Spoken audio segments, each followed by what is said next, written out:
Hello friends, welcome back our YouTube channel. ठीक है, देखिए ये आपका क्लास नंबर 11 है। ठीक है, और सेट नंबर 10 है। ये पूरा बुक का आपको हम सोल्यूशन करा रहे हैं। ठीक है, अभी तक आपको 9 सेट करवा दिए थे, ये 10वां सेट है। ठीक है, और ये जिसमें दरोगा का जो बहुत सारे सेट हैं इसमें, और सचिवालय का है जो भी है, अभी हम आपको इसमें से हम 10वां सेट करवा रहे हैं और सारे ओरिजिनल क्वेश्चन है। ठीक है, आप चेक कर सकते हैं, सेट नंबर 10 उल्टा के देख लीजिएगा, आपको सारे हूबहू क्वेश्चन मिल जाएंगे। ठीक है, तो चलिए शुरू करते हैं। देखिए अभी आने वाले झारखंड के ऑल एग्ज़ाम, जितने भी एग्ज़ाम हैं, चाहे सचिवालय हो गया, चाहे दरोगा का आने वाला है, चाहे आपका कोई भी एग्ज़ाम हो, कांस्टेबल का हो, कुछ भी हो, जहाँ हर एग्ज़ाम में मैथ आएगा। और ये वो जितने भी मैथ आएगा, क्वेश्चंस बैंक यही है आपका झारखंड का। ये सारा फर्स्ट पेज से लास्ट पेज तक जितने भी मैथ क्वेश्चंस हैं हम आपको सॉल्यूशन करवा रहे हैं। ठीक है, चलते हैं क्वेश्चंस नंबर 1 की ओर। देखिए इसमें 20 क्वेश्चंस हैं, आप बने रहिए। देखिए डेफिनेटली आप इतने कुछ सीख जाएंगे इस सेट से कि आपको खुद नहीं पता है। ठीक है, सारे अच्छे क्वेश्चंस हैं, हम आपको सारे थ्योरी, उसका शॉर्टकट, उसका फॉर्मूला सब बताएंगे। ठीक है, आप क्वेश्चंस को वीडियो में आप 10 मिनट तक बने रहें, आपको खुद एहसास हो जाएगा, फिर वीडियो आप कंटिन्यू कर सकते हैं।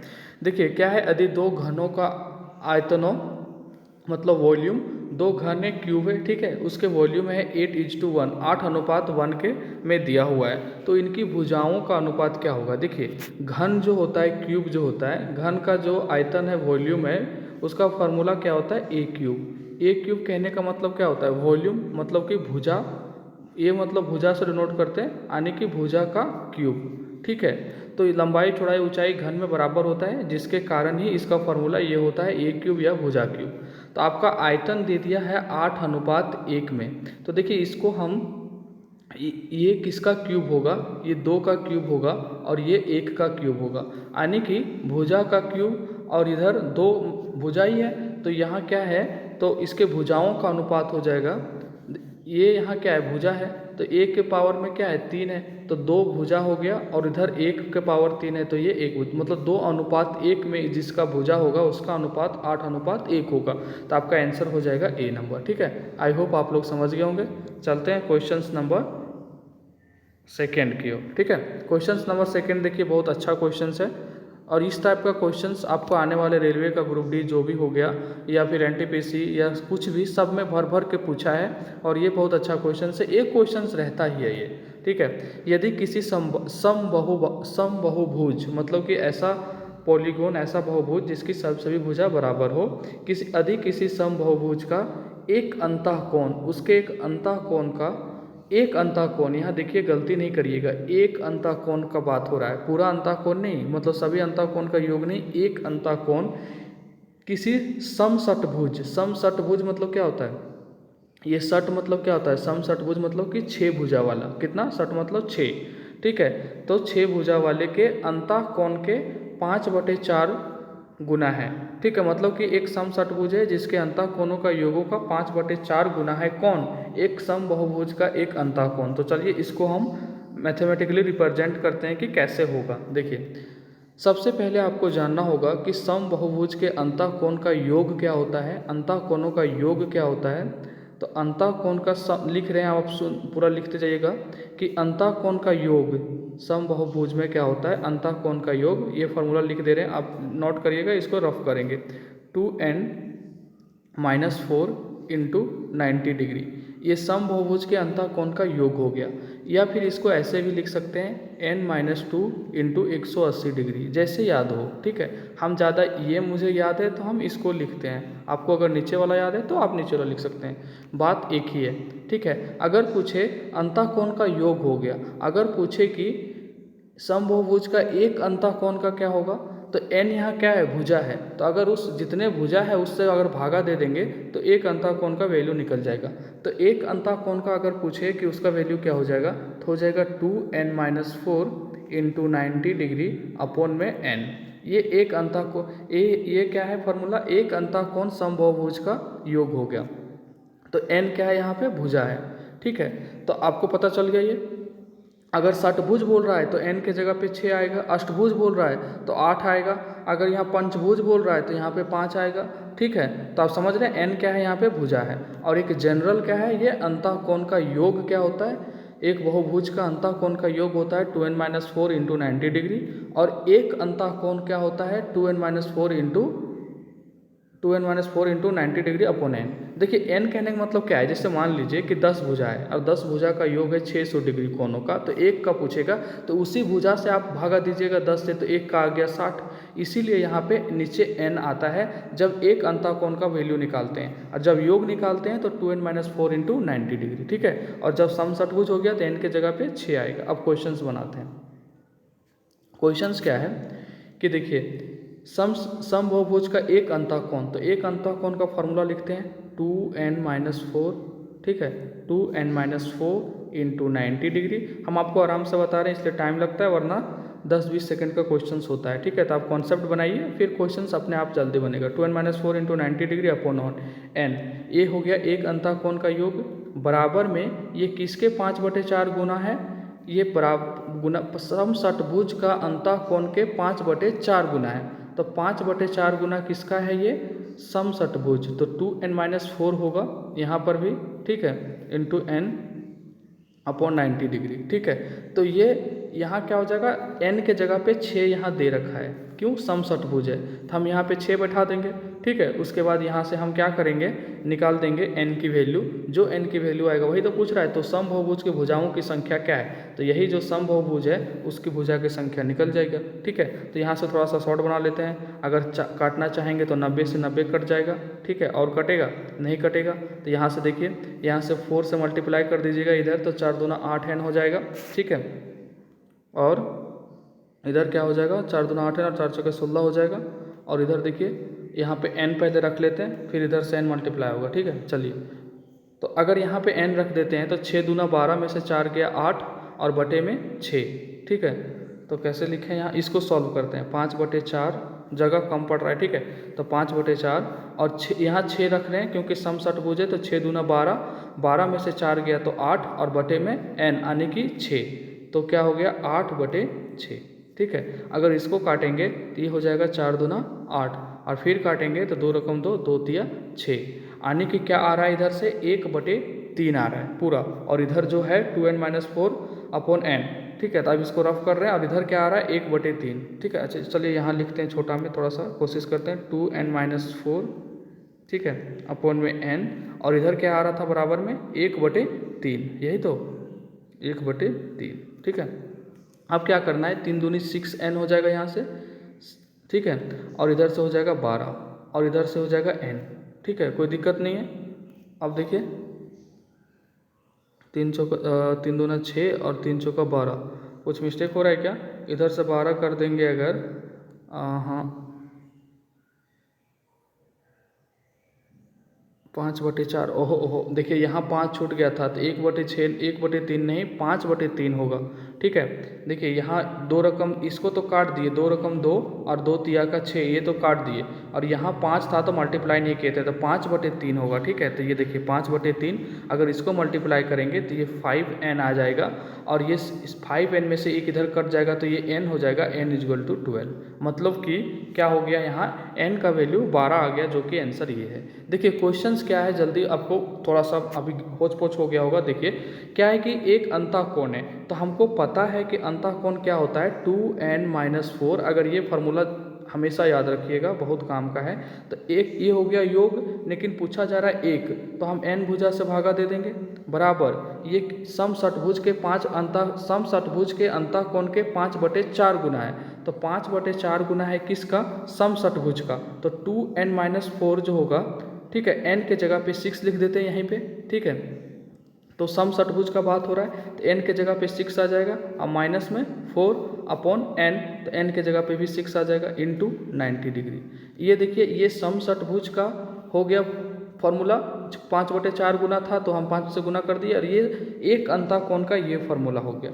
अब यहाँ से आप 90 काट दीजिए, ठीक है, यहाँ से कैलकुलेशन कर लीजिए, आपका आंसर n क्या आ जाएगा 12, कुछ नहीं है फार्मूला में। अगर फार्मूला आता है मतलब क्वेश्चंस में, तो ये 10 सेकंड का भी क्वेश्चन नहीं था। देखिए हम पूरा बार बार हम रफ नहीं कर पाते हैं, या तो फिर जल्दी मतलब क्योंकि स्क्रीन आप देख रहे होंगे, आपके सामने दिख रहा होगा, इसलिए हो जाता है। बाद में जब कभी वैसा मौका हुआ, वैसा कभी हुआ कि सामने बड़ा सा स्क्रीन पर पढ़ाने का मौका मिला, तो वो अच्छा से ये लोग हो जाएगा। लेकिन यहाँ भी कोशिश करते हैं कि आपको समझ में आ जाए। अब नोट, आप पेन और कॉपी लेके बैठिए, आप नोट करते जाइएगा, समझ में आ जाएगा। क्वेश्चंस क्या है, 3 2 5 2 7, 15 लाख रुपया से बने एक आवासीय फ्लैट है, मतलब घर है, ठीक है, का मूल्य 9% वार्षिक दर से घटता है। उसका क्या है कि जो पहला वर्ष था ना 15 लाख जैसे दाम है, और दूसरा वर्ष उसका क्या होगा कि 9% घट जाएगा, फिर घट जाएगा, फिर घट जाएगा, 9% घटते जाएगा, ठीक है। तो निर्माण के 2 वर्ष के बाद उसका मूल्य खोजें। तो निर्माण के बाद उसका 2 वर्ष के बाद मूल्य क्या होगा, देखिए पहली बार क्या था उसका मूल्य 15 लाख, ठीक है। पहला साल घटा 9%, कोई भी चीज़ 100% होता है, तो 15 लाख अपने आप में 100% है, 9% घट गया तो 91% हो गया, 91/100 लिखेंगे। फिर जो आया इतना जो आया ये पहला साल घट के, अब फिर इसका क्या हो गया दूसरा साल, फिर 9% घट गया, देख रहे हैं दूसरा साल।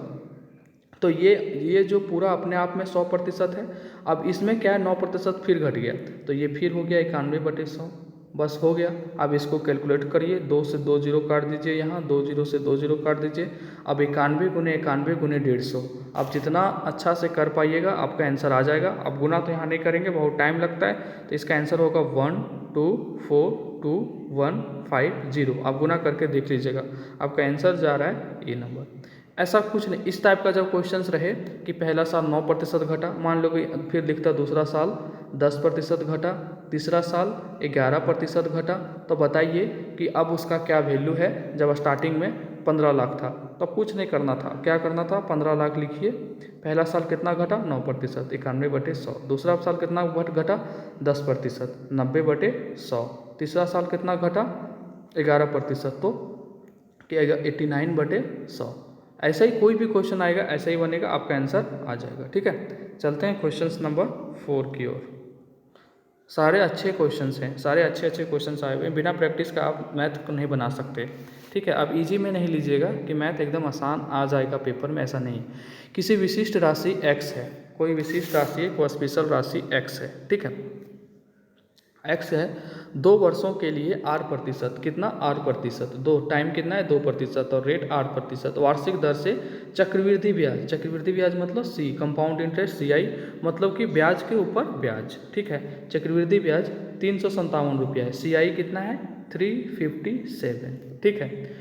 और उसकी राशि x रुपया पर, और उसी राशि मतलब कि उसी राशि x है x रुपया पर उसी ब्याज दर से, मतलब कि उस r% से ब्याज दर से, साधारण ब्याज 350 है और कंपाउंड इंटरेस्ट क्या है 350 है, ठीक है। तो r का मूल्य खोजें, तो रेट क्या होगा r%, ये पूछा जा रहा है। देखिए अमाउंट जो p है वो x है दोनों स्थिति में, r भी क्या है हमारा दोनों r% है दोनों स्थिति में, समय भी क्या है टाइम 2% है, ठीक है, मतलब सॉरी 2 वर्ष है, समय भी 2 वर्ष है। और ये बोल रहा है कि 2 साल का कंपाउंड इंटरेस्ट 357 है और उसका सिंपल इंटरेस्ट 350 है। क्वेश्चन चाहिए, समझ में आ गया आपको कि सब कुछ सेम है, लेकिन तो कंपाउंड इंटरेस्ट ज़्यादा क्यों हो गया, क्योंकि सिंपल इंटरेस्ट में क्या होता है कि अगर आप एक महीने का ब्याज 100 रुपया दे रहे हैं तो अगले महीना भी 100 ही रुपया दीजिएगा। लेकिन कंपाउंड इंटरेस्ट में क्या होता है 100 रुपया इस महीने का ब्याज दिए तो अगला महीना में इस ब्याज जो 100 रुपया दिए उस पर भी ब्याज लगेगा। अगर आपका 10% ब्याज है तो मान लीजिए कि किसी से 1000 रुपया आप उधार लिए थे, तो 1000 उधार लिए तो पहला 1 साल के लिए आप लिए तो बोले कि 10% देंगे, तो 1000 का 10% कितना होता है 100 रुपया। तो अगले साल जब देने जाइएगा तो फिर आपका उस 100 रुपया पर भी 10% लेगा, समझ रहे हैं। मतलब कि पहला साल तो आपसे ले लिया 100 रुपया, अगला साल दीजिएगा तो 110 रुपया लेगा, मतलब कि 100 जो ब्याज था उस पर भी लिया। और सिंपल इंटरेस्ट में क्या होता है बस वही सिंपल 100 रुपया देते जाइए, आपका हो गया ब्याज कंप्लीट, ठीक है। तो आई होप आप लोग समझ गए होंगे। अब किस क्वेश्चंस को कैसे बनाना है, देखिए मानते हैं कि कोई p है, ठीक है, p जो मूलधन है वो दिया हुआ है हमारा x, ठीक है। अब क्या है कि यहाँ सिंपल इंटरेस्ट क्या होता है कि 2 साल, समय कितना है 2 साल, यानी कि 2 साल का सिंपल इंटरेस्ट हमारा जो SI है 2 साल का वो दे दिया है 350। यानी कि आप तो जानते हैं कि जो पहला साल सिंपल इंटरेस्ट लगता है वही दूसरा साल लगता है। यानी कि इस 375 मतलब 350 में वो पहला साल कितना इंटरेस्ट दिया होगा, 175 दिया होगा, और फिर दूसरा साल 175 दिया होगा, तभी तो वो दोनों जोड़ के 350 हो गया 2 साल। मतलब कि ये पहला साल दिया और ये दूसरा साल दिया। पहला साल सिंपल इंटरेस्ट कितना दिया 175, दूसरा साल दिया 175, तो 2 साल का उसका सिंपल इंटरेस्ट हो गया कितना 350। लेकिन कंपाउंड इंटरेस्ट में क्या होता है कि ब्याज के ऊपर ब्याज, दूसरा साल आप 175 दिए, लेकिन फिर ये जो है यहाँ पे मेरा कॉन्सेप्ट समझिएगा, ये बहुत अच्छा क्वेश्चन है और हर जगह काम आएगा। और ये अब दूसरा साल क्या हो रहा है, कंपाउंड इंटरेस्ट बोलता है कि आप तो दूसरा साल 175 दिए ही दिए, लेकिन जो पहला साल 175 दिए थे उस पर भी हमको ब्याज दीजिए। तो ब्याज कितना है कंपाउंड इंटरेस्ट 357 है, तो 175 सिंपल इंटरेस्ट कितना हो गया 350, तो 7 क्या बचा 7 बचा 357 में अगर 350 घटाएंगे तो ये जो 7 आ रहा है ये कंपाउंड इंटरेस्ट के वजह से ही आ रहा है एक्स्ट्रा। तो आप देखिए कि 175 रुपया पर 7 रुपया और इंटरेस्ट लग गया, ठीक है। जैसे कि तो अब 175 से ये 7 कैसे हो गया, कितना प्रतिशत था जो ये 7 हो गया। हम मान लिए कि ये कोई R प्रतिशत होगा, कुछ R प्रतिशत होगा जिसके कारण 7 रुपया हो गया, ठीक है। तो हम क्या करेंगे कि 175 का हम R प्रतिशत निकाल लेंगे। R प्रतिशत बटे मतलब R/100, तो ये 175 का R प्रतिशत कितना हो रहा है 7। तो यहाँ से देखिए आप ये कट जाएगा 25 सत्ते 175 और 25 चौका का 100, ये 7 से 7 फिर कट जाएगा, तो R इक्वल टू आपका आ जाएगा 4%। यही तो पूछा था, आपका आंसर हो जाएगा ए नंबर 4%। अब बताइए कि कोई राशि यहाँ पे x था, आंसर आपका ये बन गया क्वेश्चन। अब हम आपको अगर पूछ दे क्वेश्चन में कि इस क्वेश्चन का मूलधन भी निकालिए यानी कि x भी निकालिए, तो क्या होगा। देखिए जब 175 का कोई R प्रतिशत था वो 7 रुपया यानी कि 4% था, तो वो 7 हुआ।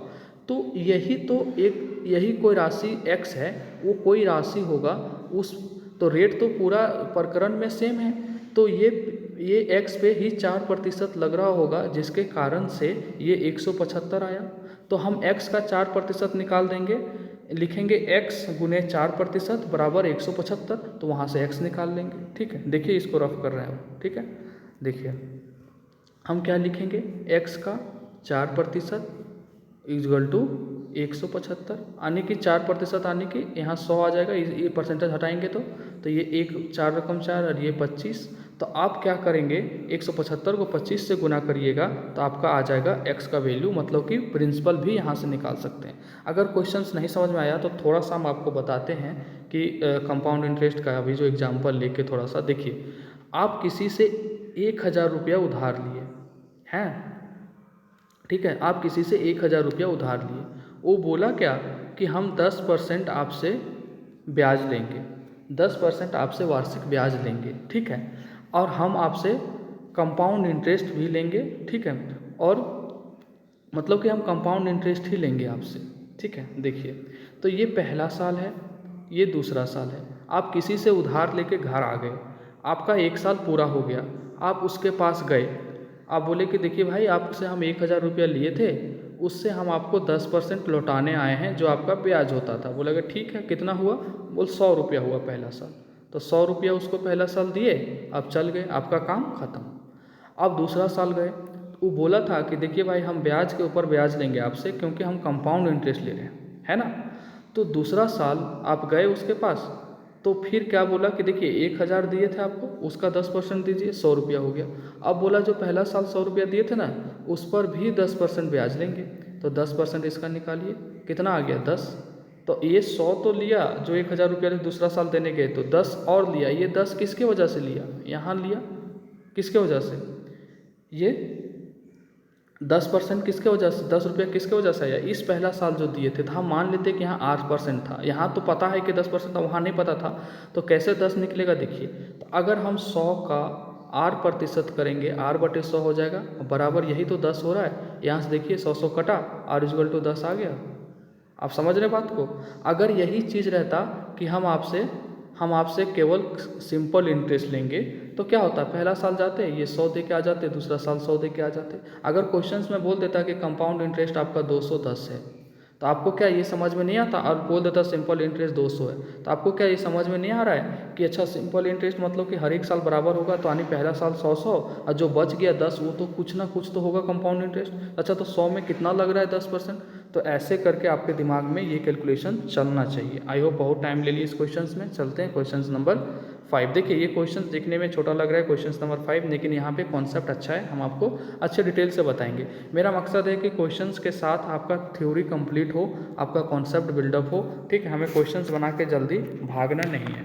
जिसके पास टाइम नहीं है वो, जैसे यहाँ आपके पास ऑप्शन है स्पीड में जाइएगा, एडवांस में 2x, ठीक है 2x कर दीजिएगा, 1.5x कर दीजिएगा, वो जल्दी वीडियो ख़त्म हो जाएगी। जिसको सीखना है वो प्लीज़ वीडियो को आराम से देखें, नोटबुक लें, अपना नोट डाउन करें, ठीक है, क्योंकि हम मेहनत करके आपको पढ़ा रहे हैं।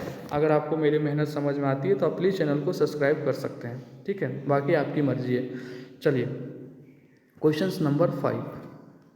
वीडियो अच्छा लगता है तो सेशन को लाइक कर सकते हैं। देखिए क्वेश्चन नंबर 5 क्या है कि निम्नलिखित में से किसी सरल रेखाओं में निर्देशांक क्या है। निर्देशांक मतलब कोऑर्डिनेट, जैसे कोई पॉइंट होता है ना, मान लीजिए कि ये लाइन है तो इसका जो कुछ कोऑर्डिनेट होगा, इसका पॉइंट होगा एक्स वाई अक्ष पे होगा 2D, तो उसी को बोला जाता है निर्देशांक कोऑर्डिनेट, ठीक है। उसका क्या है के है, मतलब कि बराबर है, एक्स कोऑर्डिनेट बराबर है, वाई कोऑर्डिनेट बराबर है, तो बिंदुओं पर स्थित रहता है।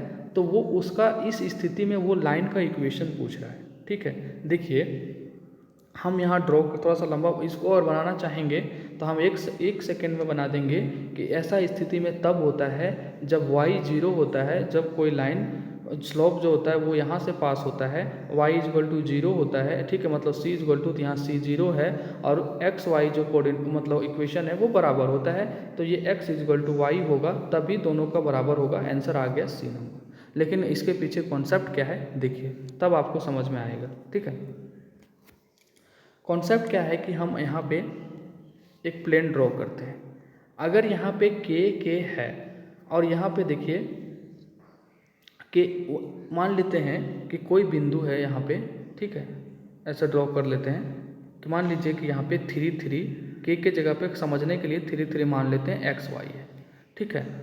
तो वो पोलर एक ही कोऑर्डिनेट दिया हुआ है आपके पास कि सरल रेखाओं में से निर्देशांक के जो बराबर है हमेशा बिंदुओं पर स्थित रहता है। तो ये जो लाइन है ये पासिंग थ्रू होगा ओरिजिन, है ना। ओरिजिन कहने का मतलब है कि यहाँ का कोऑर्डिनेट 0 0 है। तो एक पॉइंट आपको पता हो गया यहाँ का ये, ठीक है, मतलब कि एक कोऑर्डिनेट आपको पता हो गया x1 y1 अगर लिखते हैं यहाँ पे तो यहाँ पे ये क्या हो जाएगा 3 x2 y2 हो जाएगा। तो जैसे कि यहाँ पे के है, आप समझ लीजिए, थोड़ा सा समझा दे रहे हैं इसको। तो अगर हम स्लोप निकालना चाहेंगे तो 2 पॉइंट का स्लोप ऑफ 2 पॉइंट क्या होता है, तो स्लोप ऑफ 2 पॉइंट होता है tan θ m से इसको भी डिनोट करते हैं और स्लोप लिखते हैं y2 - y1 बटे x2 - x1। ये जनरल स्लोप है, हर जगह काम आएगा, आप लिखते जाइएगा। अगर 2 पॉइंट दिया हुआ है आपको तो उस 2 पॉइंट का स्लोप निकालने का फॉर्मूला है y2 - y1 x2 - x1। तो यहाँ पे y2 देखिए 3 है और y1 0 है, x2 भी 3 है, y1 और x1 0 है, तो ये आ गया 3/3 यानी कि 1। तो जब भी ऐसा निर्देशांक रहे 1 1 तो इसका मतलब कोऑर्डिनेट बराबर रहे के या 3 3 4 4 कुछ भी रहे, मतलब दोनों x y कोऑर्डिनेट बराबर रहे तो स्लोप हमेशा 1 आएगा। m = 1 slope = 1। यहाँ से एक चीज़ ये सीख लिए, ठीक है। अब क्या है, हमको लाइन का इक्वेशन लिखना है, equation of line passing through 2 point. देख रहे हैं यहाँ पे एक ओरिजिन है ये और यहाँ पे एक पॉइंट है जो 3 3 है या के है जो माने हैं, ठीक है। तो अगर हम इक्वेशन लिखने जाएं, अब इसको रफ कर रहे हैं, इक्वेशन लिखने जाएं 2 पॉइंट का, तो इक्वेशन ऑफ 2 पॉइंट, ठीक है, देखिए equation of line passes through 2 point, मतलब कि 2 बिंदुओं से पास होने वाली रेखा का इक्वेशन क्या होता है y - y1, ठीक है, लिख लीजिएगा y - y1 = m, मतलब स्लोप जो था x - x1, ठीक है। यहाँ देखिए हमारा यहाँ पे ये क्या था, ये देखिए यहाँ पे ये क्या था, देखिए यहाँ से पास हुआ था, ये x1 था, ये y1 था 0 0 और ये x2 था, ये y2 था, 3 3 जो माने थे अभी, है ना। तो देखिए y - y1 तो ये y रहेगा, ठीक है, और y1 क्या था 0 हो गया। अब देखिए m क्या निकालते slope 1 x minus x1, x क्या होगा हमारा यहाँ पे x होगा हमारा पे x ही रहेगा क्योंकि हम लाइन का इक्वेशन लिख रहे हैं जो फॉर्मूला है। और x1 यहाँ पे क्या था 0 क्योंकि ये कोऑर्डिनेट आपका क्या बोलते हैं इसके थ्रू से पास हो रहा है ओरिजिन से, ठीक है। तो यहाँ से क्या लिख सकते हैं इसको y इक्वल टू एक्स लिख सकते हैं। तो देखिए यही एक चीज़ है जो आपको दे रहा है C number, y equal to x इधर अगर कर दे तो आपका आंसर क्या हो जाएगा सी नंबर। इसको शॉर्टकट क्या है अगर नहीं समझना है तो शॉर्टकट यही है कि जब भी एक निर्देशांक एक ही मतलब कोऑर्डिनेट दिया रहे और वो कोऑर्डिनेट सेम रहे, के कहने का मतलब है कि x कोऑर्डिनेट भी सेम है और y कोऑर्डिनेट भी सेम है, मतलब कि 3 3 4 4 कुछ भी हो सकता है। तो इस केस में स्लोप 1 आता है जिसके कारण equation x equal to y होता है, ठीक है। चलते हैं क्वेश्चन नंबर 6 की ओर। क्वेश्चन नंबर 6 क्या है कि एक टेप रिकॉर्डर है, मतलब कि टेप रिकॉर्डर या रेडियो जो कुछ भी समझ लीजिए, 20% के लाभ पर बेचा, 20% के लाभ पर बेचा, 20% के लाभ पर कितना में बेचा, इतना 19,200 रुपया लाभ हुआ 20% का और लाभ होते हुए वो 19,200 में बेच दिया। यदि क्या लिखा हुआ है एक सेकंड, यदि थोक भाव में उस तरह के 105 टेप रिकॉर्डर को 16,500 रुपया में प्रति टेप रिकॉर्डर के दर से बेचा जाता तो उसे प्रतिशत में कितनी लाभ या हानि होती वो निकालना। देखिए 20% का लाभ, 20% का लाभ कहने का मतलब क्या हो गया, 20% को हम क्या लिख सकते हैं, 20% को हम लिख सकते हैं 1/5। कैसे 20/100 लिख सकते हैं, इसको काटिएगा तो 1/5 आएगा। 20% का लाभ हुआ यानी कि वो क्या हो गया 5 से 6 हो गया, मतलब कि 5 में 1 ऐड होगा 5 से 6 हो गया। तो लाभ ये हो गया हमारा CP, ये हो गया SP, ठीक है। तो 20% के लाभ पर बेचा आने की 19,200 पे बेचा, 19,200। तो एक का भी 6 यूनिट का वैल्यू कितना है 19,200, तो 1 यूनिट का वैल्यू क्या आ जाएगा, इसको भागा दे दीजिए, 6 दूना 6 3 18, 6 दूना 12 यानी कि 3200। तो 5 यूनिट का वैल्यू क्या हो जाएगा, यही तो CP है, ठीक है। इसको 3200 से आपको गुना करना पड़ेगा। तो 5 दूना 10 के 0, 5 3 15 1 16, 16 पर 16,000, मतलब कि उसका जो क्रय मूल्य है वो क्या है 16,000। और उसका जब क्रय मूल्य हमारा 16,000 है, अब बेच कितने में रहा है 105 टेप रिकॉर्डर 16,500, तो प्रति टेप रिकॉर्डर उसको कितना फ़ायदा होगा 500 रुपया, कितना फ़ायदा होगा 500 रुपया। और एक टेप रिकॉर्डर का दाम कितना है 16,000, इसको नीचे लिख देते हैं 16,000 और गुने में 100, हो गया काम खत्म। 2 0 से 2 0, 1 0 से 1 0 और कटेगा, देख लीजिए। अगर काटना चाहें तो इसको काटिए 25, इसको काटिए 8, तो ये क्या आएगा 3 पॉइंट समथिंग आएगा कुछ। तो देखिए एक ही ऑप्शन ऐसा है बी नंबर।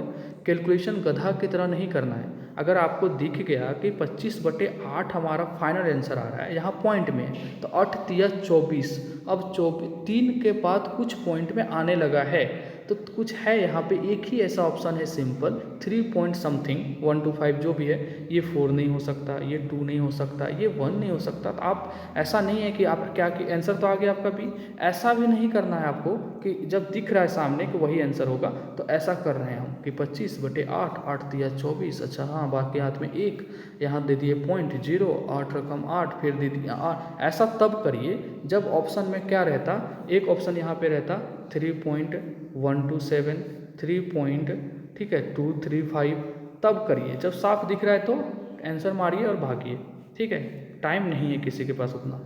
चलते हैं क्वेश्चन नंबर 7 की ओर। एक गांव की जनसंख्या 1,20,000 है, अगर पहले साल के दौरान इसमें 5% की वृद्धि होती है। तो देखिए अभी बताए थे कुछ देर पहले ऐसा कॉन्सेप्ट, 1 लाख कितना है 20,000, 1 2 3 4, 5% की वृद्धि हो गई।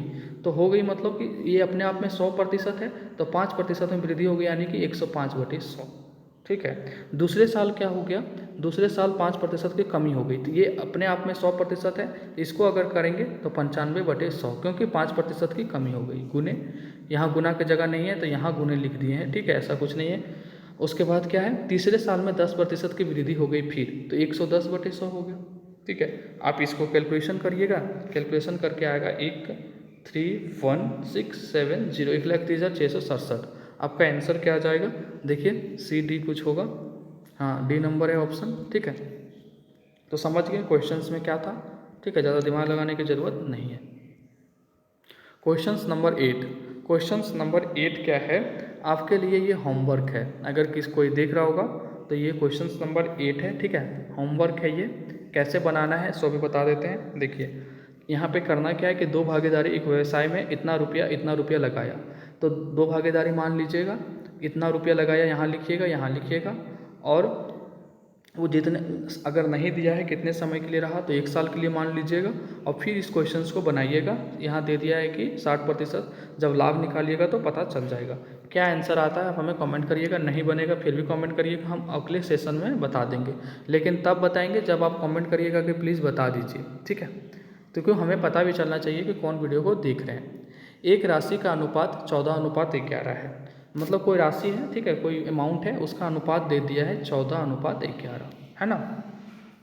बोला जा रहा है कि दो व्यक्तियों में विभाजित है एक राशि, ठीक है, अगर उनमें से एक का हिस्सा अन्य की तुलना में 60 रुपया कम है, तो देखिए इसका जो डिफरेंस इतना कहाँ आ रहा है 3, तो एक के तुलना में 3 जो है ना वो 60 रुपया कम है, तो एक यूनिट का वैल्यू कितना आ गया 20। तो बोला जा रहा है तो राशि क्या है, तो 14 × 11 मतलब 14 + 11 25, यही तो राशि है ना, दोनों को जोड़ दीजिएगा तो 25 राशि है, और एक यूनिट का वैल्यू 20, इसको गुना कर दीजिए 500, आपका आंसर आ जाएगा डी नंबर, ठीक है। चलते हैं क्वेश्चन नंबर 10। क्वेश्चन नंबर 10 क्या कर रहा है कि कितने सेकंड में एक ट्रेन 200 मीटर लंबे 45 किलोमीटर प्रति घंटे की दर से चल रहे एक निश्चित टेलीग्राफ पोस्ट को पोस्ट करने के लिए ले जाएगा। देखिए क्वेश्चंस क्या है कि कितने सेकंड एक ट्रेन होगा, कितने सेकंड एक ट्रेन 200 मीटर लंबे है, ठीक है, 45 किलोमीटर प्रति घंटा दर से चल रहे एक निश्चित टेलीग्राफ पोस्ट करने के लिए ले जाएगा।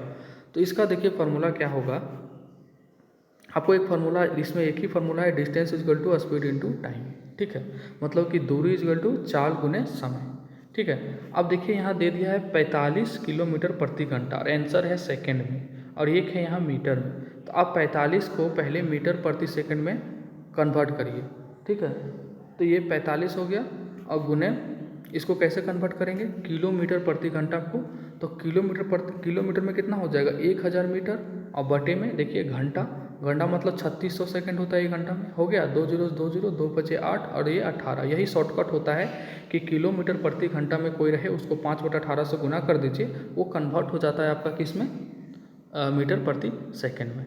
तो ये क्या आ जाएगा यहाँ से देखिए, अगर इसको काटेंगे तो 9 दूनी का 18, 9 5 45, यानी कि 25/2 हमारा आ गया। ये जो दिया हुआ था 45 किलोमीटर प्रति घंटा जो स्पीड था वो हो गया मीटर पर सेकेंड, कितना 25/2। तो अब क्या करना है हमको, distance equal to speed into time होता है, तो डिस्टेंस दे दिया है हमारा कितना 200 मीटर, ठीक है। अब इसको अगर हम स्पीड से डिवाइड कर देंगे तो टाइम निकल जाएगा, तो स्पीड कितना है हमारा 25/2, तो 25 नीचे आ जाएगा और ऊपर चला जाएगा 2। तो हम कौन सा फार्मूला लगाएं यहाँ पे लगाएं हम टाइम निकालने के लिए distance upon speed. Distance 200 metre, speed 25/2 से भागा दिए, 25 नीचे आ गया, 2 ऊपर चला गया, तो 25 8 200, 8 दूनी 16 सेकेंड, आपका आंसर आ गया बी नंबर। आपका स्पीड लंबाई भी दिया है, मतलब कि दूरी भी दिया है 45 किलोमीटर प्रति घंटा की दर से, आपका जो है ये स्पीड भी दिया है, तो उसको कन्वर्ट कर लिए मीटर प्रति सेकंड में, ठीक है, और उसके बाद उसको फार्मूला पर बैठा दिए। अब कुछ नहीं था, यही कन्वर्ट करना था। देखिए थोड़ा सा गला फंस रहा है, अगर आवाज़ में दिक्कत होगी तो प्लीज़ मैनेज करिएगा, क्योंकि ज़्यादा बोलना पड़ता है, ठीक है। देखिए त्रिभुज ABC में और प्लस में हम ग्रुप डी का जो दूसरे चैनल पे हम अपना वीडियो बना के भेजते हैं, तो वो दूसरे चैनल पे होता है वहाँ पे, ठीक है, तो ज़्यादा वीडियो बनाना पड़ रहा है आजकल, इसलिए थोड़ा दिक्कत हो जा रहा है, ठीक है। देखिए हम दूसरे जगह मतलब वीडियो बना के भेज देते हैं, कुछ अमाउंट मिल जाता है हमको, समझ गए, तो वो ग्रुप डी का वहाँ भी पूरा, क्योंकि पूरा ग्रुप डी का भी मार्च चल रहा है ना, तो डेली हम एक सेट हम वहाँ करवाते हैं। अगर आप लोग को भी करवाना होगा तो बता दीजिएगा, हम करवा देंगे। त्रिभुज ABC में कोण भी 90 डिग्री है, त्रिभुज ABC में कोण भी 90 डिग्री है। तो देखिए कोण 90 डिग्री का मतलब क्या हो गया, समकोण, और समकोण कैसे बनता है, समकोण कैसे बनता है, देखिए ऐसे हो गया ये, जिसमें 90 डिग्री होता है एक कोण, तो B दे दिया है हमारा 90 डिग्री, ये B है हमारा 90 डिग्री, और क्या है कि ए बी 40 है, तो ये ए होगा और ये बी होगा, ठीक है। तो ये 40 होगा, 40 हो गया। अब बी सी दे दिया है क्या 30, खत्म कहानी। और क्या पूछा जा रहा है, तो cos सी निकाले। देखिए cos सी का फॉर्मूला क्या होता है, आधार बटे कर्ण, यानी कि बेस बटे हाइपोटेनस। इसको आधार बटे कर्ण भी लिखिएगा हिंदी में, यानी कि बेस से होता है आधार और एच से होता है हाइपोटेनस यानी कि कर्ण। तो देखिए हमको लंब पता है, लंब 40 है, आधार 30 है, लेकिन कर्ण जो सामने होता है 90 डिग्री का, ये कर्ण है, ये हाइपोटेनस है, जो भी बोलिए, ये नहीं पता है। तो इस क्या होता है इसका फॉर्मूला, आधार का स्क्वायर यानी कि कर्ण निकालने का क्या होता है, बेस परपेंडिकुलर का स्क्वायर प्लस बेस का स्क्वायर अपन मतलब अंडर रूट। तो देखिए यहाँ P 40 है और ये 30 है, तो 40 को अगर करिएगा तो ये 1600 आ जाएगा और ये 900 आ जाएगा, ये 2500 अंडर रूट में जाएगा, तो यहाँ से 50 आ जाएगा। 2500 अंडर रूट में होगा तो क्या होगा, बाहर 50 ही आएगा, तो ये 50 निकल के आ गया। वैसे भी 40 30 50 ये होता है तिर्यक, 40 30 50 आपको बनाना नहीं था, क्वेश्चंस देखते ही पता चल जाना चाहिए था। हमारा कर्ण आ गया 50, आधार हो गया 30, तो 30/50 हमारा आंसर होगा। तो 1 0 से 1 0 कट जाएगा, तो 3 को अगर 5 से भागा देंगे तो 0.6 आएगा बी नंबर, ठीक है। चलते हैं क्वेश्चन नंबर 12। 12 क्या है कि आदित्य विशाल से बहुत छोटा है। आदित्य जो है वो विशाल से बहुत छोटा है। देखिए इस मानने वाला क्वेश्चन से ये, ठीक है, कुछ भी हो मतलब कुछ भी थोड़ा बहुत इधर उधर हो सकता है, आप समझ सकते हैं। आदित्य विशाल से बहुत छोटा है, हम मान लिए कि जो आदित्य है वो किससे बहुत छोटा है, विशाल से। तो विशाल बहुत बड़ा है किससे, आदित्य से, ठीक है। उसी प्रकार से वह केरल से बहुत बड़ा है। वह केरल से जो है ना आदित्य जो, वह कौन मतलब आदित्य, जिस तरह मतलब आदित्य जो विशाल से बहुत छोटा है, उसी प्रकार वह केरल से बहुत बड़ा है, ठीक है। यहाँ लिखा हुआ केरल से बहुत बड़ा है। यदि केरल और विशाल की उम्र का योग, यानी कि केरल जो है और विशाल का उम्र का योग 54 है, ठीक है, साल है, तो आदित्य की उम्र क्या होगी। देखिए अगर इस दोनों का उम्र 54 है और इसमें से यहाँ साफ पता चल रहा है कि केरल छोटा है, विशाल बहुत बड़ा है, तो कम से कम विशाल जो होगा वो 28 साल का होगा ही होगा, क्योंकि अगर 27 रखते हैं तो बराबर हो जाएगा। अगर इसको हम 25 रखते हैं तो ये बड़ा हो जाएगा, जो सेटिस्फाई नहीं होगा। तो 28 मिनिमम होगा, तब ये 26 होगा। तो अगर मिनिमम हम लेके चलते हैं कि हमारा जो कैरोल है मतलब विशाल है वो 28 का है, और मिनिमम कैरोल जो है वो 26 का होगा ही होगा, और आदित्य कैरोल से बड़ा है, तो वो 27 होगा ही होगा हर हाल में। तो इस क्वेश्चंस को ऐसे टैकल कर सकते हैं। वैसे मानने का बहुत कुछ हो सकता है, 30 24 मान सकते हैं, 40 14 मान सकते हैं, लेकिन आंसर है 27 ही है, ठीक है। अब इस क्वेश्चंस का एक से दो ज़्यादा आंसर भी निकल सकता है, लेकिन यहाँ मान के देख सकते हैं। तो आप डिपेंड करता है कि प्रेफर क्या होता है इस आंसर का, ठीक है, मतलब कि क्या है। तो ऐसे बना सकते हैं, मतलब कॉन्सेप्ट यही है क्वेश्चंस बनाने का, और मेनली ऑप्शन पर डिपेंड करता है। उसको ऑप्शन 27 ही देना चाहिए था, एक ऑप्शन ऐसा, बाकी ऐसा देना चाहिए था कि एलिमिनेट हो जाए, ठीक है। तो कुछ होता है सेटिंग में। चलते हैं क्वेश्चंस, लेकिन कॉन्सेप्ट वही है जो हम आपको बता दिए। क्वेश्चंस नंबर 13, मैकेनिक क्या है कि मैकेनिक की औसत आय, ठीक है, मैकेनिक है कोई, उसकी औसत आय जेम्स बॉन्ड की सप्ताह के पहले 4 दिनों के लिए 280 है। तो सप्ताह के पहले 4 दिनों के लिए क्या है, 280 है, ठीक है। अब क्या बोला जा रहा है, थोड़ा सा अच्छा से लिखते हैं। देखिए मैकेनिक की औसत आय जेम्स बॉन्ड के सप्ताह के पहले 4 दिनों के 280 रुपये के, ठीक है। तो पहले 4 दिनों का, सप्ताह का पहले 4 दिनों का टोटल क्या हो जाएगा जेम्स बॉन्ड का, 4 × 280, ठीक है, यही दिया हुआ है। और पिछले 4 दिनों का 420 रुपया कमाता है, और पिछले 4 दिन का कितना है, 420 रुपये, ठीक है। तो यहाँ देखिए ये सप्ताह में 7 दिन होता है, पहले 4 दिन का 280 रुपया कमाई, और फिर पिछले 4 दिन का 420 रुपया कमाई, मतलब एक दिन इसमें एक्स्ट्रा ऐड हो जा रहा है, एक दिन रिपीट हो जा रहा है, ठीक है। तो वो लिखा हुआ है, और 300 रुपया चौथे दिन कमाता है। तो जब 300 रुपया चौथा दिन कमाता है, चौथा दिन दोनों में रिपीट हो रहा है, तो ये 300 रुपया माइनस हो जाएगा, ठीक है। क्यों, क्योंकि यहाँ 4 दिन का 280 का कमाई है, फिर 4 दिन का, और चौथा दिन तो एक रिपीट हो रहा है ना। देखिए मान लेते हैं कि सप्ताह में 7 दिन होता है, यहाँ देखिए 1 2 3 4 5 6 7 समझने के लिए, ठीक है। तो पहला 4 दिन ये 4 आया, पिछला 4 दिन ये 4 आया, तो ये चौथा दिन कॉमन हुआ, तो चौथा दिन दोनों में जोड़ दिए हैं आप, तो चौथा दिन 300 रुपया वो कमा रहा है तो वो माइनस करना पड़ेगा। ठीक है, तो 7 दिनों के पूरे सप्ताह में उसकी औसत कमाई क्या है, तो इसको 7 से भागा दे दीजिए, खत्म कहानी। इसको पूरा कैलकुलेशन करके आ जाएगा आपका आंसर कितना, 2800 में 300 घटाइएगा तो 2500/7 आएगा। ठीक है, और इसको कैलकुलेशन करिएगा तो 357.14 आएगा, आपका आंसर जाएगा बी नंबर। आप समझ गए, कॉन्सेप्ट यही था आप कि 300 रुपया घटाते हैं कि जोड़ते हैं, तो क्यों घटाए, ये देखिए पिछला अगला चौथा दिन फिर रिपीट हुआ, पिछला चौथा दिन फिर रिपीट हुआ, तो ये चौथा दिन वाला घटाना है। और 300 क्यों घटाएं, क्यों मल्टीप्लाई नहीं किए किसी से, चौथा दिन, ये नहीं बोल रहा है कि 4 दिन, आपको हम बोले कि सप्ताह के चौथे दिन में आप 200 कमाते हैं, मतलब कि एक दिन में वो 200 कमाते हैं, मतलब कि अगर शनिवार से हम कर रहे हैं तो शनिवार रविवार सोमवार मंगलवार बुधवार जो भी चौथा दिन होता है उस दिन आप 200 कमा रहे हैं। ठीक है, तो आप एक दिन में वो कमा रहे हैं, चौथा दिन मतलब एक दिन, तो आप 300 को 1 से गुना करिए या नहीं करिए कोई फर्क नहीं पड़ता है, कॉन्सेप्ट यही है। चलते हैं क्वेश्चन नंबर 14।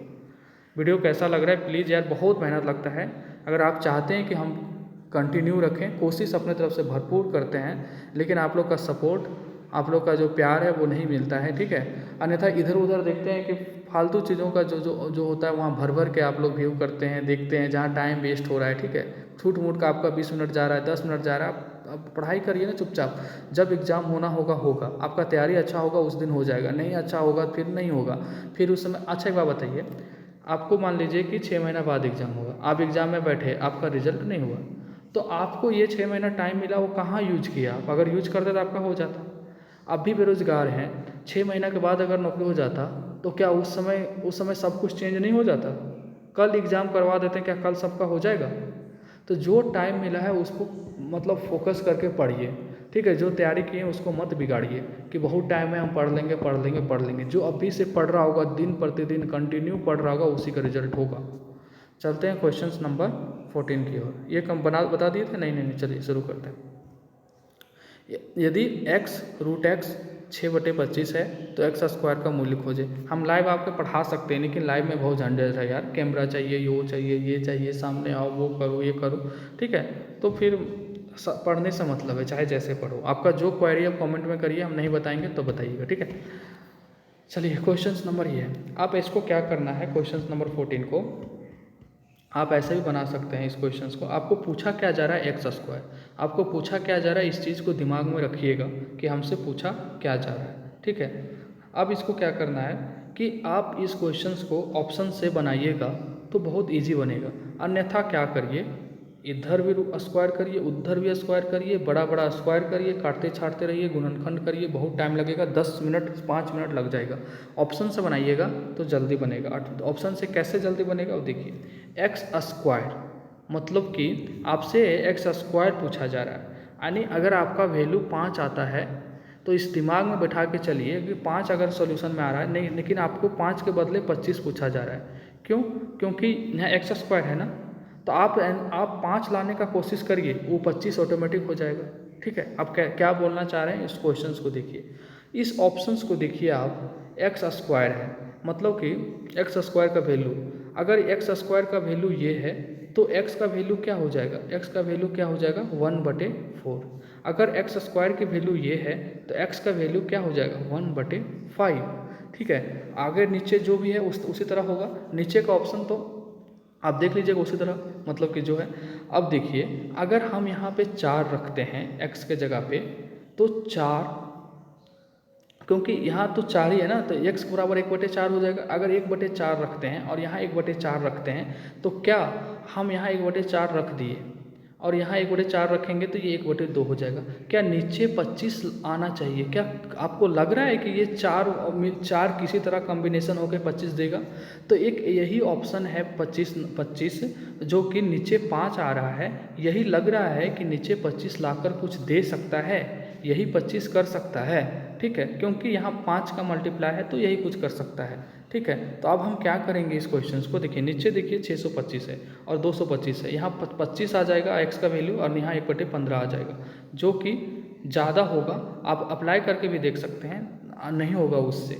तो जब यहाँ x = यहाँ x इजगल टू 1/5 आ रहा है, तो अगर हम x यहाँ 1/5 रखते हैं और यहाँ देखिए x का वैल्यू कितना है, यहाँ x स्क्वायर कितना आ रहा है, x का वैल्यू 1/5 हो रहा है। ठीक है, तो अब क्या करना है, अगर तो यहाँ अगर हम रखते हैं इस वैल्यू को तो ये कितना देगा, एक्स स्क्वायर का वैल्यू अगर यही 1/25 है ना, तो अगर हम यहाँ रखेंगे 1/25 एक्स के जगह पे और यहाँ रखेंगे हम एक्स के जगह पर 1/25, तो ये 1/5 हो जाएगा। अगर इसका लेते हैं तो ये 25 हो जाएगा और एक रकम 1 और ये 25, 5 रकम 5, यानी कि 6/25। हमारा आंसर कौन दे रहा है, ये दे रहा है 1/25, यानी कि एक्स स्क्वायर का वैल्यू कितना हो रहा है हमारा 1/25। ठीक है, तो ये इसको यहाँ पर रखने के बाद देखिए, अगर इसको हम यहाँ पे रखेंगे तो ये 1/5 हो रहा है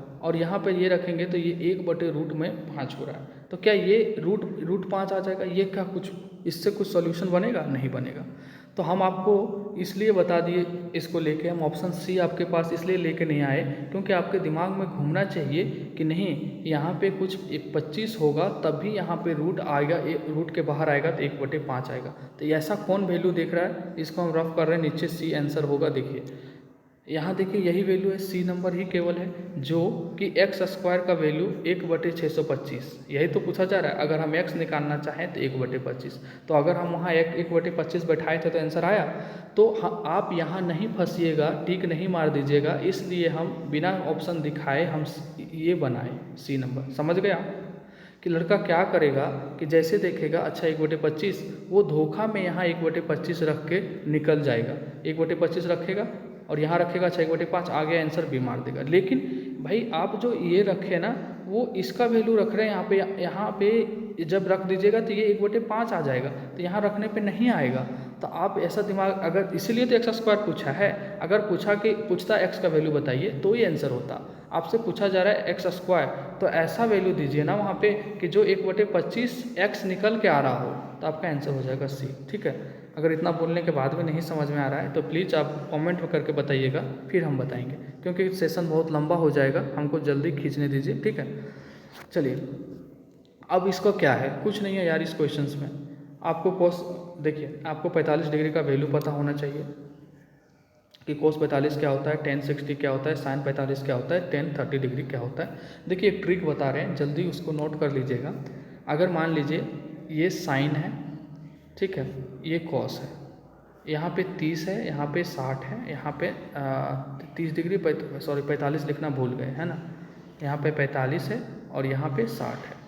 अगर आपको पता है कि साइन, अगर एक चीज़ याद रख लीजिए, साइन 30 डिग्री होता है 1/2 और साइन 45 डिग्री होता है 1/√2 और साइन 60 डिग्री होता है √3/2। एक चीज़ अगर आपको याद है, अगर आपको एक चीज़ याद है इतना, तो पूरा निकाल सकते हैं आप 0 degree, 45 degree, 60 degree, tan cot, tan cosec सब। तो अब क्या करना है आपको, देखिए जो हमको याद है, कोस निकालने के लिए इसको ऐसे कर दीजिए, इसको ऐसे और इसको ऐसे। कॉस 30 डिग्री का वैल्यू हो जाएगा √3/2 और ये ऐसा ही रहेगा 1/√2 और ये साइन कोस 30 डिग्री का वैल्यू हो जाएगा 1/2। अब मान लीजिए tan 30 डिग्री पूछा, तो tan 30 डिग्री क्या होता है, साइन बटे कोस, तो 1/2 √3/2। इसी तरह अगर आपको पूछा कोट, तो कोट क्या होता है, कोस बटे साइन। पूछा कोट कोसेक्स, तो कोसेक्स क्या होता है, साइन का उल्टा। सेक, तो सेक किसका उल्टा होता है, कोस का। सब यहाँ से निकाल सकते हैं आप। अगर आपको रिलेशन नहीं पता है, देखिए tan थीटा क्या होता है, साइन बटे कॉस होता है। ठीक है, कॉट क्या होता है, कॉट होता है आपका कॉस बटे साइन होता है। ये सब सबको पता होना चाहिए। कोसेक्स किसका उल्टा होता है, कोसेक थीटा 1/साइन होता है। tan किसका उल्टा होता है, 1/कॉट होता है। ठीक है, सेक किसका उल्टा होता है, वो 1/कॉस होता है। ठीक है, तो ये सब चीज़ें आप याद रख लीजिएगा। ठीक है, अब क्या करना है, देखिए अब रहा कि सर हम कैसे निकालेंगे कि ये sine 0 degree, sine 90 degree, cos 0 degree, cos 90 degree, cos tan 0 degree, tan 90 degree. ठीक है, देखिए परसेंटेज पता होगा आपको, ये परसेंटेज, तो समझ लीजिए कि ये परसेंटेज एक तरह से 0 है, मान लीजिए। ठीक है, तो साइन कॉस और tan लिख दीजिए। ठीक है, तो यहाँ 0, यहाँ 1, सॉरी साइन 0 डिग्री। ठीक है, तो साइन 0, कॉस 0 और tan 0। ठीक है। तो साइन जीरो का वैल्यू हो जाएगा 0, ये यहाँ से यहाँ रख दे रहे हैं। कॉस जीरो का वैल्यू हो जाएगा 1 और ये टेन जीरो का वैल्यू हो जाएगा 0। समझ गए। अगर और फिर देखिए साइन 90, ठीक है, साइन 90 कॉस 90 और टेन 90 बच गया ये, ठीक है। इसका कैसे याद रखेंगे, ठीक है, इसका याद रखने का है साइन में देखिए साइन SIN जो लिखते हैं यहाँ 1 की तरह लग रहा है, ये जो साइन है आई जो आ रहा है ये लग रहा है 1 की तरह, तो इसका साइन 90 मतलब 1, ठीक है। अब बचा कॉस, तो कॉस में देखिए कॉस 90 COS लिखते हैं तो यहाँ पे 0 जैसा लग रहा है, तो कॉस 90 हो जाएगा 0। टेन 90 मतलब क्या होता है इन्फिनिटी, ठीक है। साइन और कॉस जब पता है तो 1/0 लिखिएगा तो 10 इन्फिनिटी, 10 90 इन्फिनिटी, ठीक है। तो कुछ ऐसे याद करके दिमाग में बैठा सकते हैं। अगर आपको वैसे भी याद है तो आप बना सकते हैं क्वेश्चंस को, कोई दिक्कत नहीं है। तो हम जल्दी इसको करते हैं। 2 हो जाएगा यहाँ पे। कॉस 45 डिग्री का वैल्यू कितना होता है, ये होता है 1/√2, इसको स्क्वायर कर दीजिएगा तो ये हो जाएगा 1/2। टेन 60 डिग्री का वैल्यू होता है √3, इसको स्क्वायर करिएगा तो 3 और ये 6 हो जाएगा यहाँ पे। और इसको करिएगा अगर साइन 45 डिग्री 1/√2 तो ये हो जाएगा 1/2, स्क्वायर करिएगा तो माइनस। टेन 30 डिग्री का वैल्यू होता है आपका 1/√3, इसको स्क्वायर करिएगा तो 1/3। इसको पूरा कैलकुलेशन करिएगा यहाँ से यहाँ तक तो आपका आंसर आ जाएगा 6। तो लेकिन ये x का वैल्यू आ गया 6, आपका पूछा जा रहा है x-6, तो x-6 आने की 6 आने की 0, ठीक है। आप कैलकुलेशन कैसे करना है, 1/2 को आप एलसीएम लीजिएगा 2 से तो यहाँ हो जाएगा 1 + 6 मतलब कि 7/2। फिर यहाँ से एलसीएम लीजिएगा 3 - 2/6 मतलब कि आपको एक कैलकुलेशन करना है। आप देखिएगा 6 आ रहा है कि नहीं आ रहा है, ठीक है। चलते हैं क्वेश्चन नंबर 16 की ओर। एक समचतुर्भुज का विकर्ण 14 सेंटीमीटर और 10 सेंटीमीटर है, तो समचतुर्भुज का क्षेत्रफल निकालें। तो क्षेत्रफल निकालने का फॉर्मूला क्या होता है, देखिए अगर विकर्ण दिया हुआ समचतुर्भुज का दोनों 1/2 × D1 × D2, D2 मतलब विकर्ण 1 गुना विकर्ण 2, D से जो होता है डायगोनल वही मतलब विकर्ण। तो पहला विकर्ण कितना है 14, दूसरा विकर्ण कितना है 10, 2 सती का 10 7 और 10 10 से 70, आपका आंसर हो जाएगा सी नंबर। चलते हैं क्वेश्चन नंबर 17, ठीक है। 17 में क्या बोला जा रहा है कि परीक्षा में 1600 लड़के और 2000 लड़कियां सम्मिलित हुई, बॉयज एंड गर्ल्स।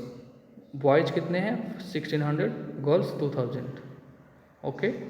फेल कितने हो गए, फेल 40% लड़के और 60% लड़कियां सफल होती है। तो फेल कितने हो गए, 40% पास हुए लड़के और 60% लड़कियां पास हुई, तो फेल कितने हो गए, तो 60% फेल होंगे यहाँ पे बॉयज और 40% फेल हो गए यहाँ पे कौन से गर्ल्स, ठीक है। ये तो पास हो रहे हैं तो फेल होने वाले ये हो जाएंगे। तो परीक्षा में असफल होने वाले परीक्षार्थियों की प्रतिशत निकालें, ठीक है। तो आप क्या करना है 1600 का 60%, एक मिनट देखिए थोड़ा सा इंटरप्शन था, ठीक है, अब हो जाता है कभी कभी, कोई कोई बुला लेता है। चलिए ये है क्वेश्चन नंबर 17। तो अभी बता रहे थे क्या, बॉयज है और ये गर्ल्स है। तो गर्ल्स का कितना है 1600 और बॉयज 1600 है और गर्ल्स कितने हैं 2000, ठीक है। तो अब क्या करना है कि 40% लड़के और 60% लड़कियां सफल होती है, तो फेल का पूछा जा रहा है, तो फेल का F लिखते हैं। तो 60% लड़के फेल हो गए और 60% लड़कियां पास हो गई, तो 40% लड़कियां फेल हो गई। अब क्या करना है, कुछ नहीं करना है, असफल होने की प्रतिशत निकालना है हमें। तो क्या करेंगे 1600 का 60% निकाल लेंगे, तो 1600 का 60% ये हो गया बॉयज जितना फेल हो गए, और गर्ल्स के लिए 2000 का 40% निकाल लेंगे, तो ये हो जाएगा जो गर्ल्स फेल हो गई। तो अगर इसको निकालिएगा आप तो कितना आ जाएगा, यहाँ से देखिए ये आ जाएगा 960, ठीक है। कैसे आएगा 960, 2 0 2 0 16 का 96, ये आ जाएगा आपका यहाँ से 2 0 कट जाएगा तो ये आ जाएगा 800, 40 गुना 20 आने की 800। तो टोटल कितना हो गया 960 और 800 कितना हो गया हमारा 1760, और टोटल कितना था बॉयज एंड गर्ल्स, टोटल नीचे आ जाएगा 3600 और बटे में 100, तो आपका इसको काटिएगा तो 440/9 आएगा, आपका आंसर आएगा 4.8 समथिंग। तो आपका आंसर 4.8 नीचे होगा, 4.8 मतलब कि 48 पॉइंट, सॉरी 440/9 करिएगा तो 48 पॉइंट समथिंग आएगा, जो कि आंसर होगा बी नंबर। क्वेश्चंस कुछ नहीं करना था यार, क्वेश्चंस क्या है देखिए, फेल होने का निकालना है। तो पास होने वालों को हटा दिए, फेल होना बचा, उसके संख्या निकाल ली और टोटल संख्या से भागा दे दी। क्वेश्चन नंबर 18, श्री राजन जो हैं वो ने रुपये की राशि को निवेश किया, कुछ रुपया निवेश किया, ठीक है, और किया प्रतिवर्ष 10% साधारण ब्याज दर से 12,000, और अन्य राशि जो था, जो मान लो कि x रुपया था, अगर वो 12,000 रुपया 10% पर दे रहा है, ठीक है, 10% दे रहा है 12,000 पे, है ना, 12,000 पे, तो x माइनस 12,000 जो बचा वो दे रहा है वो कितना पे, 20% पे, ठीक है, कितना पे, 20% पे, वही तो बोल रहा है ना 20%। तो निवेश किए गए कुल राशि पे साल के अंत में उसे 14% प्रतिवर्ष ब्याज के 14% प्रतिवर्ष हो गया। तो राजन द्वारा निवेश की गई कुल राशि का पता लगाएं, ठीक है। तो अब इसको करना क्या है देखिए, इसको करना क्या है, एक फार्मूला है, वही फार्मूला है SI इक्वल टू P गुने R गुने T बटे 100, इसको रफ करेंगे, ठीक है। अब क्या करना है देखिए, अब फार्मूला समझ में आ गया। अब हम मान लेते हैं कि वो x रुपया जो था, ठीक है, वो टोटल x रुपया था, उस पर वो 14% x पर मिला उसको, टोटल फाइनली कितना मिला, 14% बटे 100। अब 12,000 पे उसको 10% पर दिया था, तो 12,000 गुने 10 बटे 100 हो गया, गुने में सॉरी प्लस, टोटल तो उसको मिला है कितना, यही 14% मिला है ना, तो 12,000 10% पर दिया और गुने 1 साल के लिए दे रहा है, तो वो गुने 1 हो जाएगा, यहाँ पे करिए या नहीं करिए, ठीक है। प्लस में क्या हो जाएगा, अब जो बचा राशि कितना बचा 12,000 में, x माइनस 12,000 दे दिए तो x माइनस 12,000 बचा, गुने कितना प्रतिशत पर दे रहा है जो बचा हुआ है अन्य राशि 20% पर, गुने 20, ठीक है, और 1 साल के लिए ये भी दे रहा है बटे 100। इसको कैलकुलेट कर दीजिएगा, आपका वैल्यू x आ जाएगा, x आ जाएगा यहाँ से क्या 2,000 मतलब 20,000, ठीक है, आप कैलकुलेट कर सकते हैं यार, ठीक है, यहाँ कुछ नहीं है। तो आपका आंसर हो जाएगा बी सी, कौन सा होगा देखते हैं, डी नंबर, ठीक है। इसको एक मेथड ऐसे भी हो सकता है, ठीक है, ट्राई करते हैं, देखिए जल्दी बनाने के लिए, कि वो 10% पर दिया, फिर उसको 20% पर दिया जो बचा सो, और फाइनली उसको 14% पर मिला, ठीक है।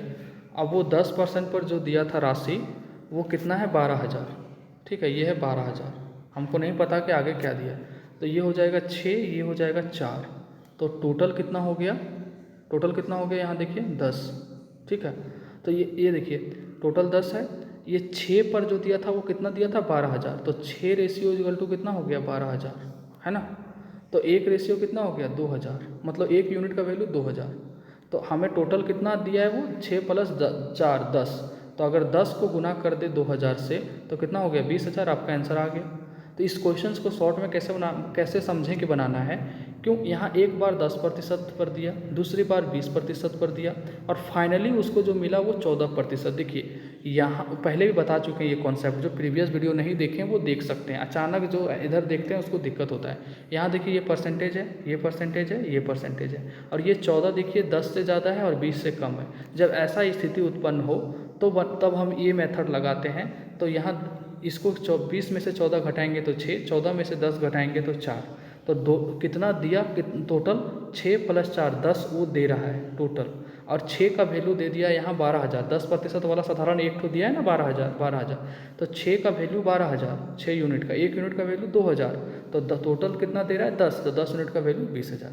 यह नहीं तो हम जो फार्मूला बता दिए आप उससे बनाइएगा, और जिसको ये मेथड समझ में आ गया वो ये मेथड बनाएंगे, अपनी अपनी चॉइस है।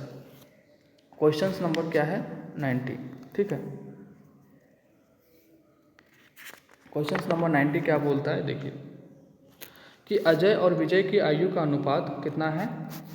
देखिए ये क्वेश्चन थोड़ा सा अच्छा है, ये क्वेश्चन इसलिए अच्छा है, थोड़ा सा ध्यान दीजिएगा। अजय और विजय की आय का अनुपात जो है वो 40:70 है, ठीक है। तो देखिए यहाँ पे मान लेते हैं कि ये अजय है और ये विजय है, इसका आय का अनुपात 40:70 है, हो गया, कोई दिक्कत नहीं होना चाहिए, ठीक है।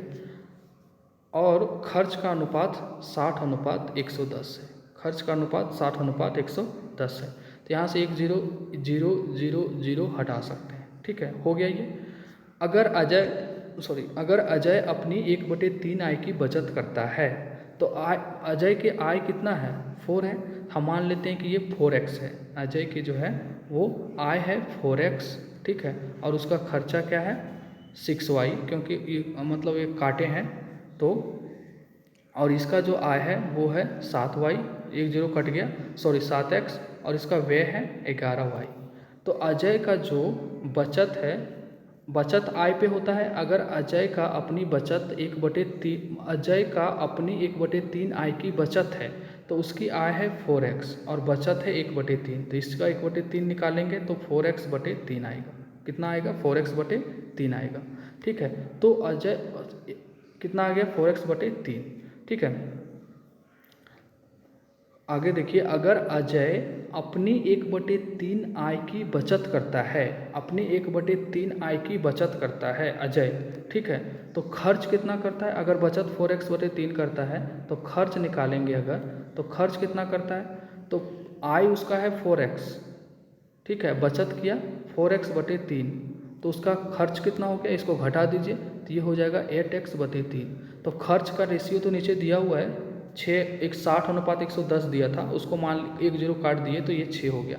तो ये कितना हो गया 6y, यही तो खर्च के रेशियो के बराबर होगा 6y। ठीक है, यहाँ से एक्स वाई का रेशियो निकालना पड़ेगा आपको, तो एक्स वाई का रेशियो निकालिएगा यहाँ से, तो ये हो जाएगा आपका, ये देखिए ये 2 तिया 6 कट जाएगा और ये 2 चौके 8 कट जाएगा, तो एक्स वाई का रेशियो आ जाएगा 9/4। अब क्या करना है, x की जगह 9 से मल्टीप्लाई कर दीजिए, y की जगह 4 से मल्टीप्लाई कर दीजिए। तो यहाँ देखिए अगर मल्टीप्लाई करिएगा तो ये हो जाएगा 9 चौका 36, और यहाँ कितना हो जाएगा, सही कर रहे हैं, 9 चौका 36 और y आ गया 4, ठीक है, सॉरी नहीं, यहाँ x है 7x, तो 9 7 63, और देखिए y है 4, तो 6 चौका का 24, और हमारा x क्या, फिर y क्या है यहाँ पे 44 होगा ना, हाँ ठीक है। अब क्या है क्वेश्चंस कि अजय और विजय का बचत का अनुपात क्या है, तो देखिए आय है 36 और खर्चा 24, तो 12 बचत हो गया। आय है 63 और वो खर्चा है 44, तो बचत हो गया 63 में 44 घटा दीजिए 19, क्या हो जाएगा 19। तो आपका आंसर क्या जा रहा है 12:19, ठीक है, आपका आंसर हो जाएगा ए नंबर। थोड़ा सा हम जल्दी में बता दिए, वीडियो रोक के देखिएगा, नहीं समझ में आएगा तो कमेंट करिएगा, ठीक है, इसको हम रिपीट नहीं कर रहे हैं। अगर नहीं समझ में आ रहा है तो प्लीज़ कमेंट कर दीजिएगा, हम आपको बता देंगे, थोड़ा सा फास्ट बताइए उस क्वेश्चंस को हम, ठीक है। आगे देखिए x सीधे y के वर्ग के अनुपात है और विपरीत y, देखिए ये क्वेश्चन थोड़ा सा अटपटा है, x सीधे y के वर्ग के रूप में और विपरीत रूप से z और x के 2 के बराबर होता है। कैसे लिखता है लैंग्वेज, थोड़ा सा बहुत दिमाग लगाना पड़ता है यहाँ पे। x सीधे y के वर्ग के रूप में, यहाँ जो अब नीचे से पढ़िए वो सब छोड़िए, क्वेश्चंस क्या दिया हुआ है कि x = 2 के बराबर होता अगर जब y = 4 होता, x = 2 होता जब y = 4 होता, z = 2 होता, ठीक है, तो y = 4 हो गया, z = 2 हो गया, ठीक है। तो यहाँ देखिए ये क्या हो रहा है यहाँ पे कि अगर ऐसे करेंगे तो 2, और फिर आगे क्या दे दिया है कि जब x = 3 होगा और z = 3 होगा तो फिर y का वैल्यू पूछा जा रहा है, तो y का वैल्यू क्या होगा। देखिए अगर ऐसे समझा जाए कि x का डबल है y, तो 2 दूनी 4, तो ये हो जाएगा, इसका डबल है तो ये हो जाएगा 3 दूनी 6। अगर ऐसे समझा जाए कि ये इसका वर्ग है तो ये हो जाएगा 3 का स्क्वायर यानी कि 9। लेकिन यहाँ पे अगर वर्ग का केस है तो आंसर हो जाता है 6 9 और 1 मिनट, तो ये हो जाएगा, तो आप इसको आंसर लगा सकते हैं 6 या 9, ठीक है, कुछ भी सही है, ठीक है, कोई दिक्कत नहीं इस क्वेश्चन में, ठीक है।